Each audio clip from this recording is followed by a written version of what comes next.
Hey everybody, Chris Ray Maldonado here. So, here we are again. So the news media is attacking violent video games once again. Well, to be fair, it's the first time in quite a while, but even though it's been a while, I felt the need to talk about this because this is Glenn Beck, and for those of you who don't remember, he was the one who did that huge Grand Theft Auto rant back when Grand Theft Auto 5 came out. So, without further ado, let's destroy his arguments as he takes on the new Ubisoft title, Watch Dogs. Let's go. Paying attention to it. But the thing that I want to talk to you here is the conversation that we're not having. And the conversation that we're not having as a culture is the role of the internet and the busyness of our lives and these video games in particular. No, we've already had this discussion several times, and each time you've been shown to be on the wrong side of each and every one of those arguments, so please, enlighten me, Mr. Beck, with your brand new evidence. Let me give you this story. A coroner has expressed great concern over the violent video game Call of Duty after 4 teenagers who regularly played went to kill themselves. John Pollard claims the Certificate 18 game, which includes graphic scenes of soldiers killing each other, had featured in several inquests he had presided over. This is in England. He's a coroner. A warning came after a hearing in the death of a schoolboy, William Menzies, who was always playing the game. That's in quotation marks. The 16-year-old, who was studying A-levels in biology, physics, politics, and psychology at one of Britain's top grammar schools, had shown no signs of depression or distress before his sudden death. In March 2012, another teenager, Callum Green, hanged himself after playing Call of Duty with his stepfather. The game had also been linked to the deaths of 2 other unnamed teenagers.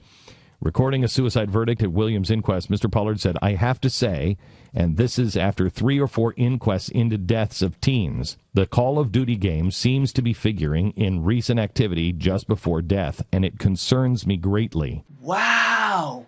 So these suicides happen to people who played Call of Duty.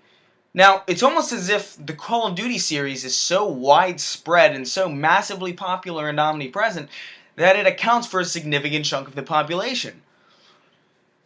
Perhaps a percentage of the population so large that it could perhaps cross paths with the percentage of the population having suicidal thoughts or tendencies.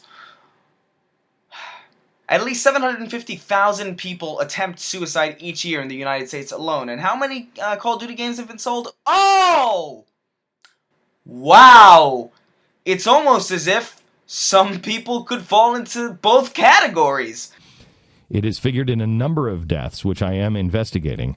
I suspect, but I don't know because I don't have enough evidence, that William may have been experimenting with something or deliberately intending to do something, but I haven't got the evidence.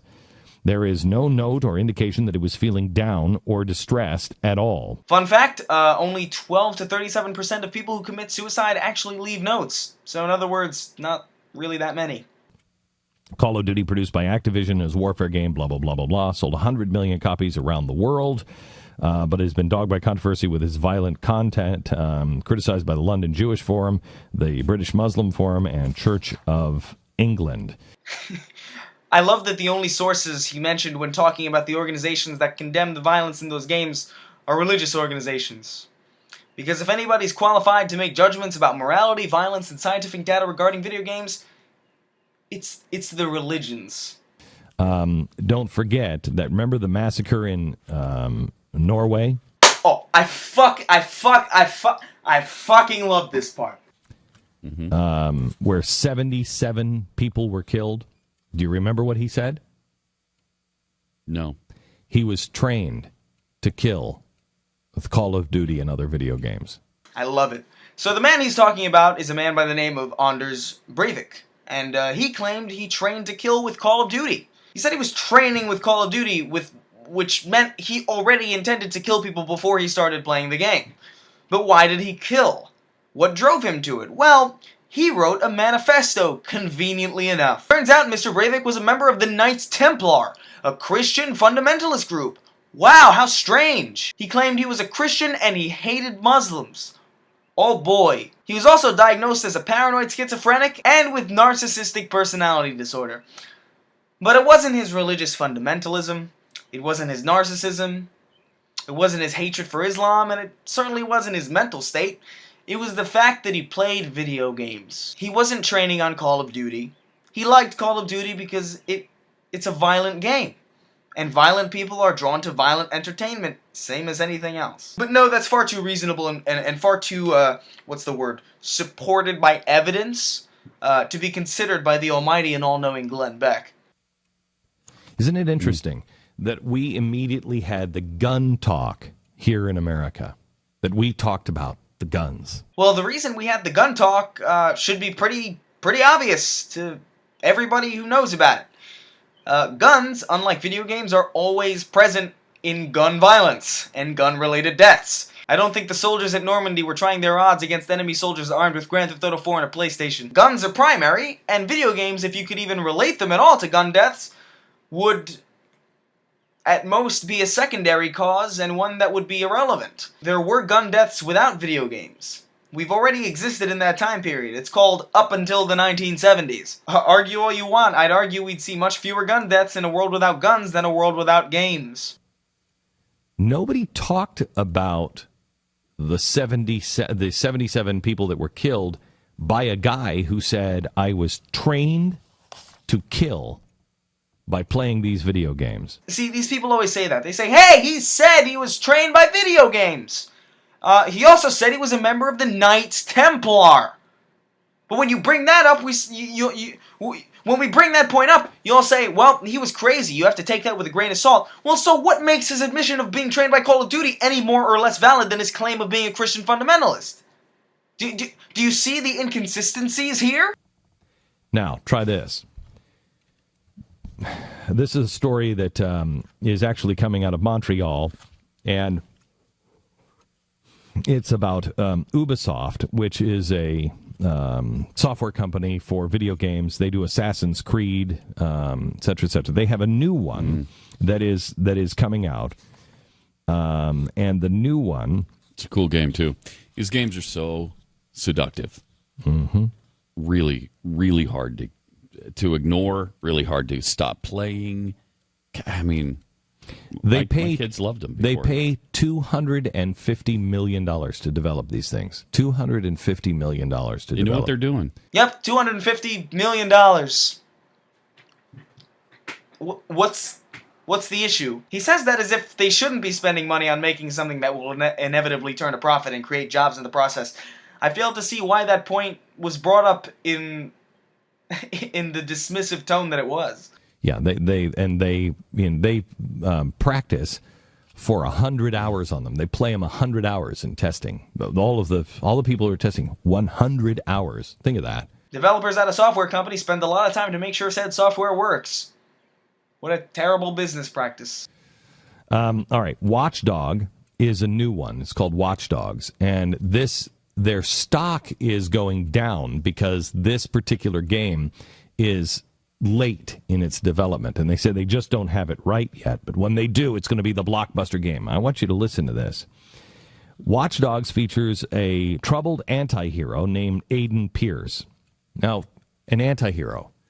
Have we not had enough? Can we have any heroes? Heroes? All right. Let me introduce you to them.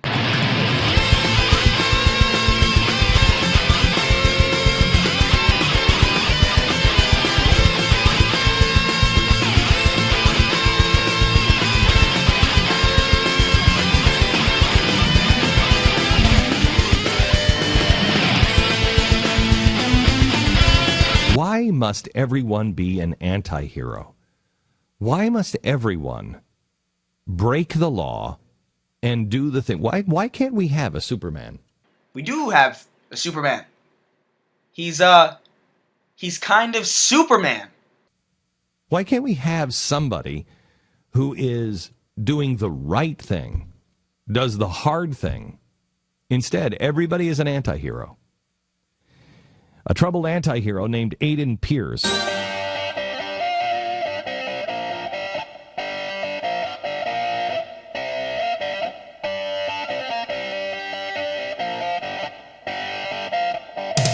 Watchdogs allow the players to hack into cell phones ATMs, drawbridges, even helicopters.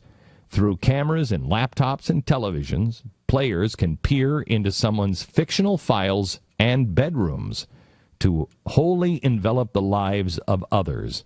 The game's primary goal is to track down the killers of Aiden's niece and halt a potential evil of the all-seeing corporation. That's much apparent after several recent interviews with Ubisoft staff members and the exclusive 2-hour peek at the game. Anyway, the idea here is they're teaching you to hack. Teaching you to hack. Teaching you to hack. It's Watch Dogs, not Mavis Beacon, the WikiLeaks version. If press X to attack is teaching you how to hack, then hacking must be really easy. Hey, I played Halo most of my life, which means I must be great at flying derelict ancient spaceships. Because, anything you do in a game is an in-depth lesson on how to do that thing, according to Glenn Beck, which, of course, he would know is bullshit if he'd ever touched a game in his life, which clearly he hasn't. And then become the ultimate voyeur in other people's lives, including their bedrooms, by hacking into their phones and everything that we talked about. When I said, hey, how many times you go to bed at night and have a conversation with your wife or other things at night, and you put your iPad or your phone in the docking station right there at the edge of your bed? This game is teaching people to hack in to whatever is docked in your bedroom. I absolutely love this. The lack of rudimentary understanding of basic game design here is astounding. I'm not even really angry anymore. I'm just giddy to see where this goes. What the heck is wrong with us? What is wrong with us? Oh, Glenn. Are you sure you have the time? What are we thinking? We are inviting this into our home and our lives. We are teaching our kids for entertainment purposes. Last night I had a conversation with Rafe, and he said, Dad, Mom listened to your show, and she's already talked to me. And I said, I know. Now, he's not playing video games at home. He's playing video games when he goes to his friend's house. No video games. Because if there's any effective way to disincentivize something, it's prohibition. That always works. And, you just kind of get worn down. What are you going to do? What are you going to do? Stop seeing friends? Stop going over to people's houses? What are you going to do? What are you going to do? You could let your fucking kid play video games. Now, this is Glenn Beck we're talking about, right? So I know when he's saying that his kid doesn't play video games at home, I know he's not smart enough to mean he's not playing M-rated video games. He means all video games. Let the kid play Ratchet & Clank. Let the kid play the Lego games. Let the kid play something. Jesus, don't shelter the kid. And we want to believe that it's somehow or another going to be different. Somehow or another it's going to be okay. It's just not our kid. I can't tell you that. I don't know. It could be your kid. Could be Pat's kid. Could be Stu's kid. Could be mine. I don't know. Could be all of them. We don't know. And I sat down and I said, son, these games rewire your brain. Wow. Can someone call Child Protective Services on this man? Video games don't rewire your brain. They improve problem-solving skills and cognitive ability, but they don't rewire your brain. And the tragic irony here of Glenn Beck telling his kid that video games rewire his brain while he's literally trying to rewire his kid's brain is astounding. They rewire. We don't even know what they do yet. This is brand new stuff. Video games have been around for decades, and violent video games have been around for over 20 years at this point. We have an entire generation that has already grown up with these games. We do know what they do. You don't know what they do, because you haven't researched it, and because facts, data, and science in general frightens you.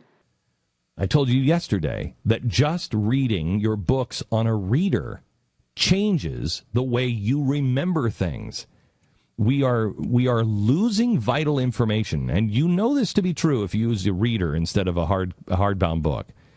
When you use a reader, nothing looks different.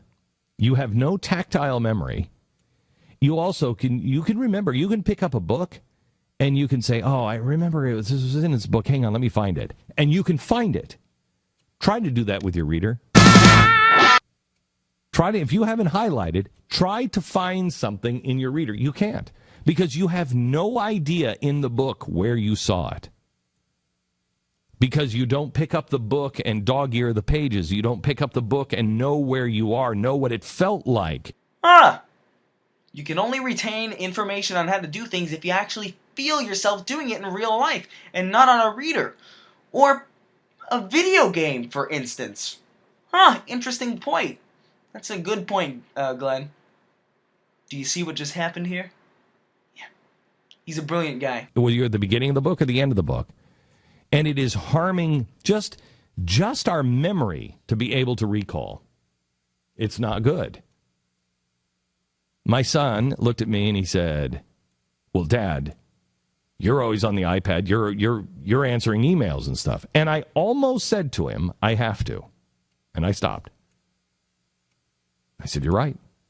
Oh, so you know you're a hypocrite. Oh, good. It's about time. You're right. Everybody wants to talk about guns. Everybody wants to talk about Hollywood movies. Everybody wants to talk about the guys who made these video games. It's not their fault. It's not their fault. Well, yes. Listen to what Pat said. Yes, it's really hard to avoid them. Listen to what I said. Or they're going to find them. They're going to find them anyway. Really hard to avoid. And then once you start, it's hard to put them down. Yeah. So is crack cocaine. He just equated video games with crack cocaine. As of today, 72% of the people in the United States identify as gamers. So what he basically said there is 72% of the United States might as well be cocaine addicts. Wow. Listen to us. It's not just about the video games. Try to suggest to your spouse that we get rid of our cell phones. I'm scared of technology. Destroy it. I'm afraid of what I don't understand. God, listen to this guy. He's a madman. Try it. That you shut them off. Say start at a month. See if you can even negotiate to a week. It's worse than saying to somebody, "You know what, let's just all stop smoking. Let's stop having coffee." We're addicted, and we're so fearful that we think we can't do it. We're so fearful that there's going to be an email that I'm going to miss. There's going to be something that happens. I'm connecting with all of these friends from Facebook, friends that I haven't talked to in years. Well, you did pretty well without those friends that you haven't talked to in years. Is it nice to reminisce? Yeah. Used to be called a reunion. You'd get together once a year. There it is. It used to be called a reunion. He's a coward.